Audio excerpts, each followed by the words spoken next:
Let's take a deep dive on the Arkansas Razorbacks 7-point loss to Alabama, plus my official pick at the end of the first segment. And what should we as Tiger fans make of these Tigers turned Hogs, Trey Williams and Markel Utze? All of this and more coming up now on Locked On Mizzou.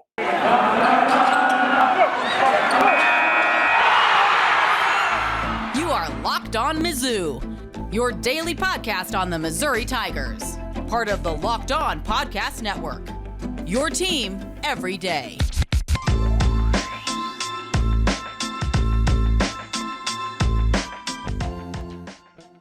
Hey, all you true sons and daughters, I'm John Miller, your Mizzou mafioso and the central scrutinizer of Missouri Tigers football and basketball, and thank you for making this show your first listen, as always. And I got to tell you, I'm really thankful, even more so than usual here on this Thanksgiving Eve. So thank you all so much for listening. Even if this is your first time here, hey, thanks for joining me. I think we'll have a lot of fun on the program today, especially if you're a big-time Missouri football fan like I am. So you know what? Let's talk about these Arkansas Razorbacks. Obviously a 7-point loss this past weekend to number 2 Alabama. That's a headline grabber, right? If you're looking at that box score, that's going to raise your eyebrows a little bit. But you know what? I got to be honest, and not to sound like a homer here because Missouri happens to be playing Arkansas this Friday.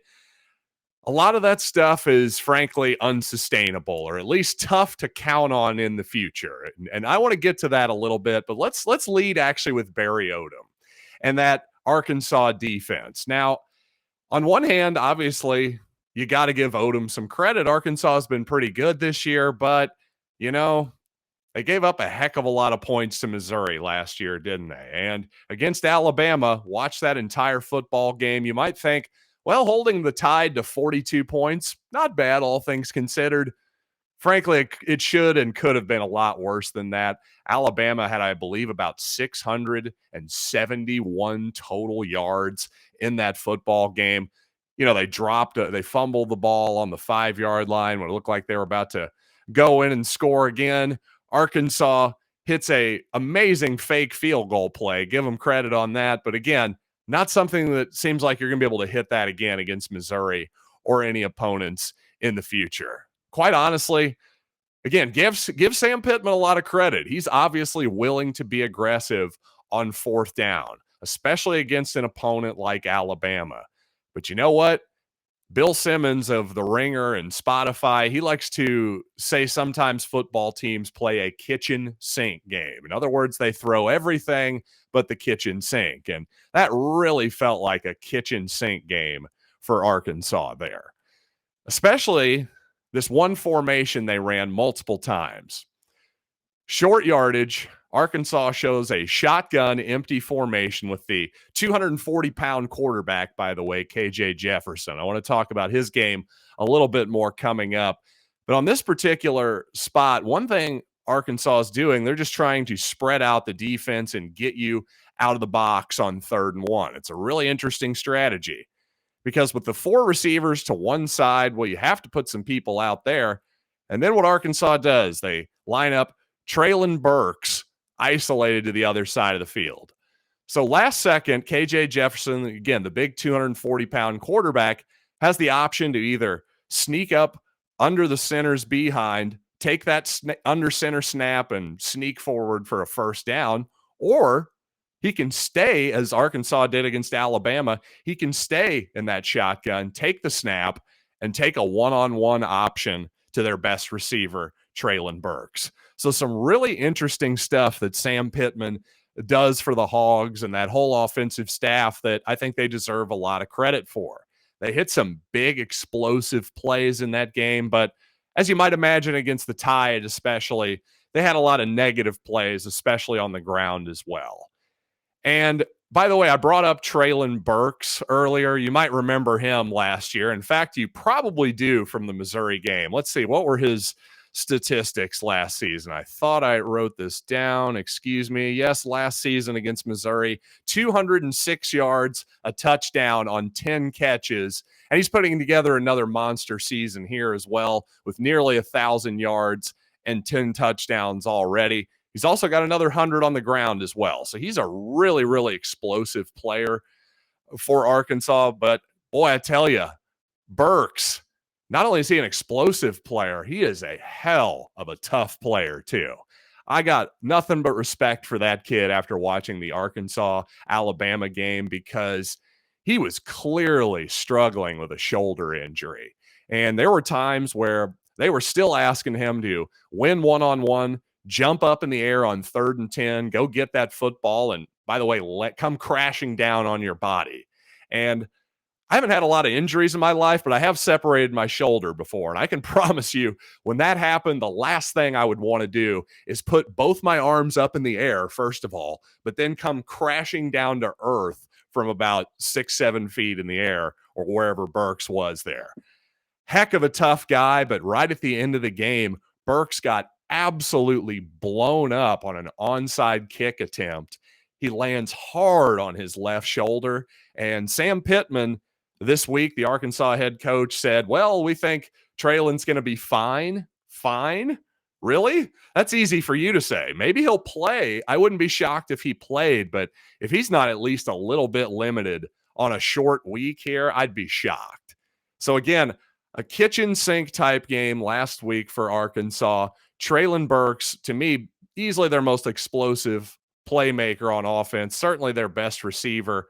Obviously banged up. Maybe he will play. I imagine he will, but there's no way he's going to have the same capacity he did before. Again, before that onside kick attempt, Burks was mostly a decoy in the fourth quarter on Arkansas's 2-minute drive, so I'd be really worried about his status if I'm a Hog fan. Ultimately, I have to admit that while I think the Arkansas defense is gettable, and I think K.J. Jefferson, the Hogs quarterback, well, I think he can be gotten to as well. Ultimately, I just can't quite pull the trigger on a Missouri victory as of right now. So I got Arkansas taking down the Tigers 31-20, but of course, that would go under. That's something I've talked about a lot this week. I really do like the under as far as the total goes. But you know what? Let's talk more specifically about that Barry Odom defense and how he's likely to attack the Tigers on Friday. But first, I want to tell you about Prize Picks, which is daily fantasy made easy. And these folks are the leader in college sports daily fantasy, offering more college football props than anybody in the world, offering all the star players from the Power Five, as well as some mid-major players you may not have even heard of. So whether it's Treylon Burks or Tyler Beatty, Connor Bazelak, whoever it might be, you have a prop, anything you can think of from yardage to touchdowns, even interceptions thrown, well, you can find it at Prize Picks. And again, it's very simple. It's just you versus the projected numbers. You think Prize Picks is a little high, a little low? Well, put your money where your mouth is and receive a 100% instant deposit match up to $100 just by using the promo code Locked On. Once again, 100% instant deposit match up to $100 at Prize Picks Daily Fantasy made easy. Just be sure to use that promo code Locked On. Early in the ball game in Tuscaloosa, Barry Odom was rushing 3 guys, dropping 8 into coverage. And I mean, with 3 down linemen very consistently early in that ball game. But you know what? Ultimately, I think that type of defense is always the most effective, as it was there late in the third quarter. Bama with a 3rd and 11 in their red zone. To me, that's when you want to drop 8 guys. But you know what? It's hard to blame Barry Odom for trying something because it's not as though he stuck with that for the entire first half. There were plenty of 0 blitzes with no safety coverage over the top, plenty of different types of stunts. I mean, Barry Odom was basically trying everything he could against Alabama. He was throwing everything against the wall and seeing what would stick. But I do think you will see some of that, a lot of that actually, that rush 3, drop 8 kind of defense against Missouri because, well, Bazelak doesn't really have the mobility right now to extend the play against that coverage that you often need. Because obviously you think about it, okay, 8 guys in coverage. The windows are probably going to be a little bit smaller unless you're able to then break down that coverage, get outside the pocket, buy time, and indeed force the defenders to come up and defend the run. That's one of the easiest ways to get guys open down the field sometimes.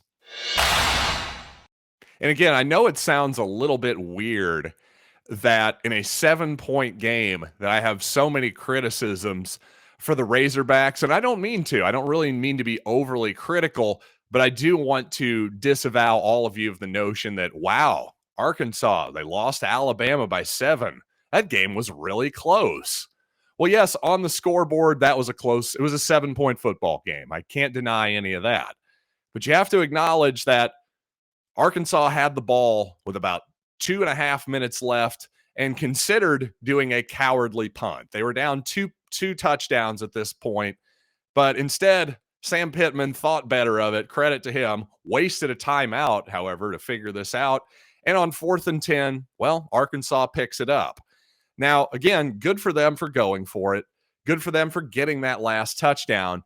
But again, that game was never truly in doubt.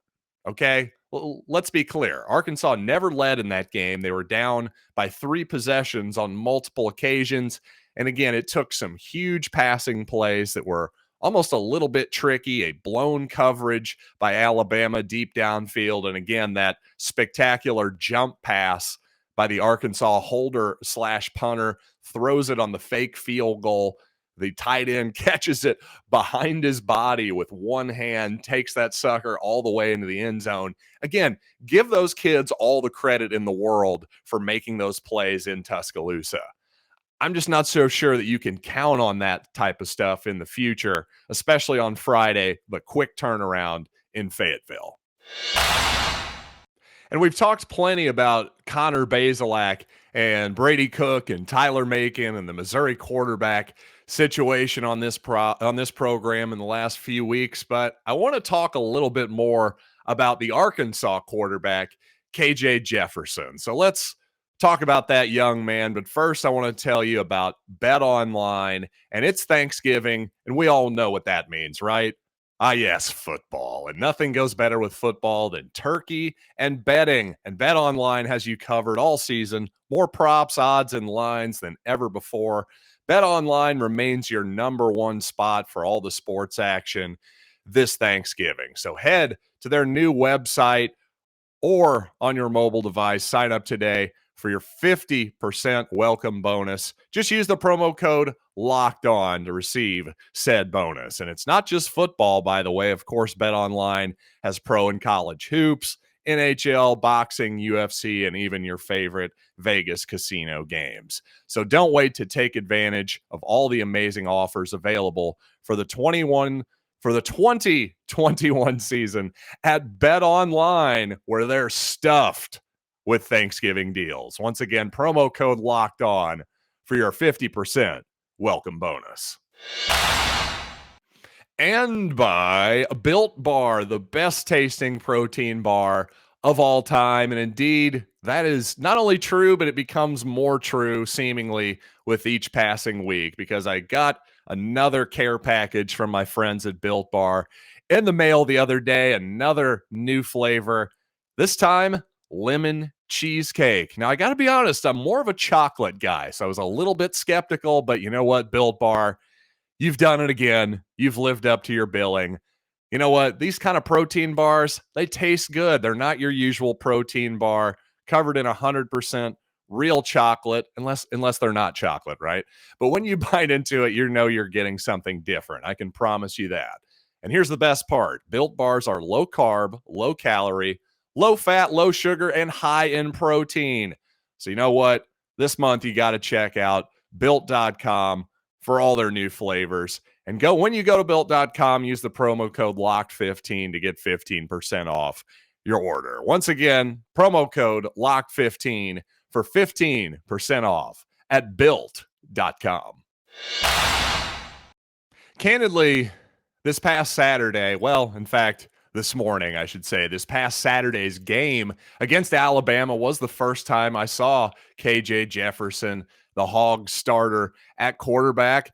And previously, I thought I was mostly impressed with Jefferson. I've heard a lot of hype by him, including by Arkansas beat writers that have been very excited that his QBR might actually best Brandon Allen's all-time QBR mark for Arkansas quarterbacks from 2015.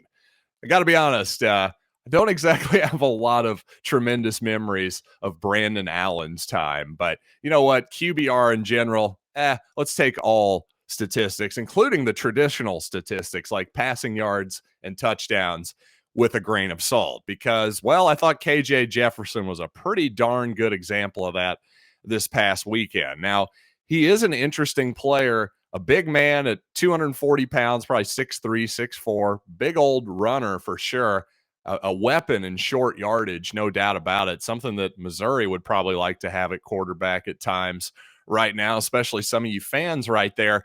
But if you looked at Jefferson's line against Bama and saw 326 yards, 10 yards, and nearly 11 yards an attempt, actually, and 3 touchdowns, no interceptions, well, you would think KJ Jefferson was just lights out in that ball game. Didn't really see it that way. He throws a nice back shoulder ball for sure, but I tell you, like a lot of quarterbacks these days, he's pretty good when it's 1st and 10, and virtually every pass on sort of your early downs, if you're ahead of the chains, as it were, yeah, it's almost everything is a play action pass of some sort. But Arkansas told us a lot when, at least on one pretty critical situation, you had a 3rd and 10 and you have Jefferson running a quarterback draw that didn't work. So again, that could be a function of protection. Maybe they were just worried about protection in that particular case. But to me, I just see too many signs that, sort of like Emory Jones, they don't really trust, and frankly, Connor Bazelak from Missouri, neither of those coaching staffs really trust their quarterback necessarily on every single 3rd and 10 or longer situation. So Jefferson, an interesting player, but I think Missouri, if they put together a good game plan, especially if Treylon Burks is out of this game or limited at that receiver spot, I think Missouri does have a chance in this ball game. I just really had a tough time objectively picking the Tigers to win after, by the way, they had a really emotional game, a big-time comeback victory on Senior Day against Florida last week. It wouldn't be the most shocking thing in the world if either one of these teams had a letdown this week. Maybe it'll be both. Maybe it'll be neither. This is why predicting the future is hard, folks. But again, as of today, I'll take Arkansas 31-20. I hate to say it. But you know what I don't hate to say? That I love doing this podcast, and I love hearing from all of you people out there who have shared with a friend, who continue to like this show. And once again, hey, if it's your first time, welcome. I'm thankful to have you here as well. And for all of you who've tried it and maybe just decided, this guy's not for me, hey, I appreciate you trying. There's so much content out there, and great content these days. Like, take the HBO show Succession, for instance. I haven't watched 1 second of that program. People tell me it's great. I believe them.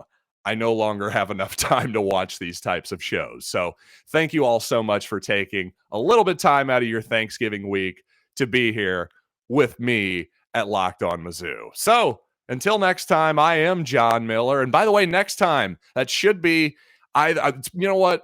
I was thinking late. Sorry, stop the music, everybody. No, seriously, I was thinking I was going to do a post-game show late Friday night, but then I forgot. Oh, wait, Missouri-Wichita State basketball. Going to be checking that one out, too. So check out both of those recaps, Missouri-Wichita State hoops and Missouri-Arkansas football on Saturday, right here on Locked On Mizzou.